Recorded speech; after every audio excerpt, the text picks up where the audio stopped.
Assalamualaikum warahmatullahi wabarakatuh. Perkenalkan, nama saya Evi Aryani dengan NIM 225231145, mahasiswa dari Universitas Islam Negeri Raden Mas Said Surakarta dari program studi perbankan syariah kelas 2D. Di sini saya ingin memenuhi tugas mata kuliah Islam dan Budaya Jawa yang menceritakan kembali kisah perjanjian Giyanti 1755 dan terbelahnya Jawa.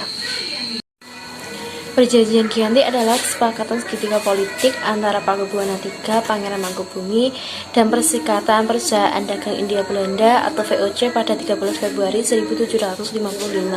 Nama Giyanti sendiri diambil dari tempat penandatanganan perjanjian, yaitu di Desa Jantiharjo, Karanganyar, Jawa Tengah.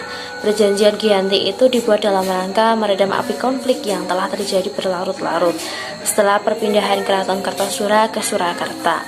Api dari peristiwa itu, Mangkubumi yang membantu Pakubuwana II dalam meredamkan api konflik mendapatkan hadiah berupa sebidang tanah dari Pakubuwana II.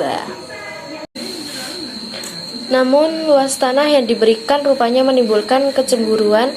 Salah satu pangeran lalu mengeluhkan ketidakadilan terkait hadiah tersebut kepada Gubernur Jenderal Baron van Imhoff. Sang gubernur lantas mengeluarkan keputusan yang membuat tanah tersebut tidak jadi dimiliki oleh Mangkubumi. Pertikaian itu melibatkan 3 calon pewaris kerajaan Mataram, yakni Pangeran Mangkubuwana II, Pangeran Mangkubumi, dan Raden Mas Said atau Pangeran Sambernyawa. Perlawanan ini mendorong Gubernur VOC untuk Jawa Utara Nicholas Hangrit melakukan perundingan dengan Pangeran Mangkubumi.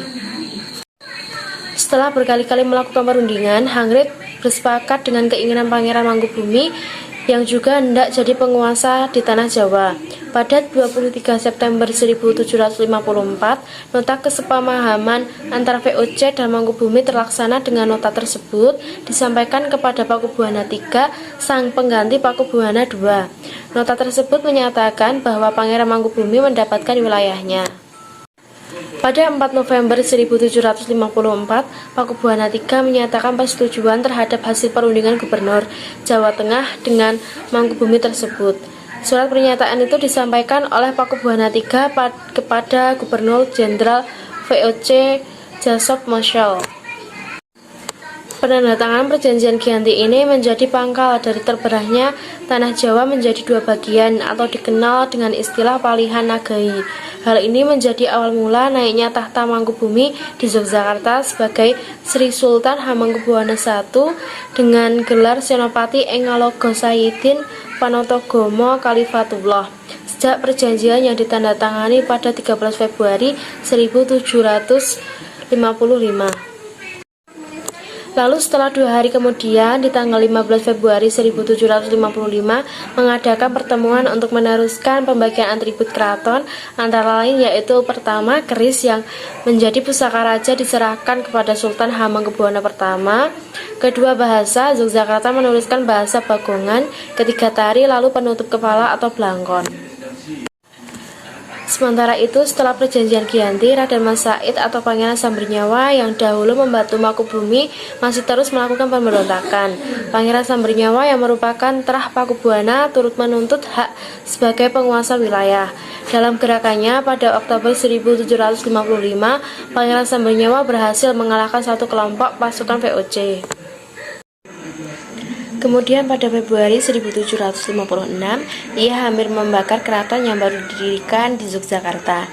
Setelah perang bertahun-tahun, VOC akhirnya menyudahinya dengan penandatanganan perjanjian Salatiga pada 1757.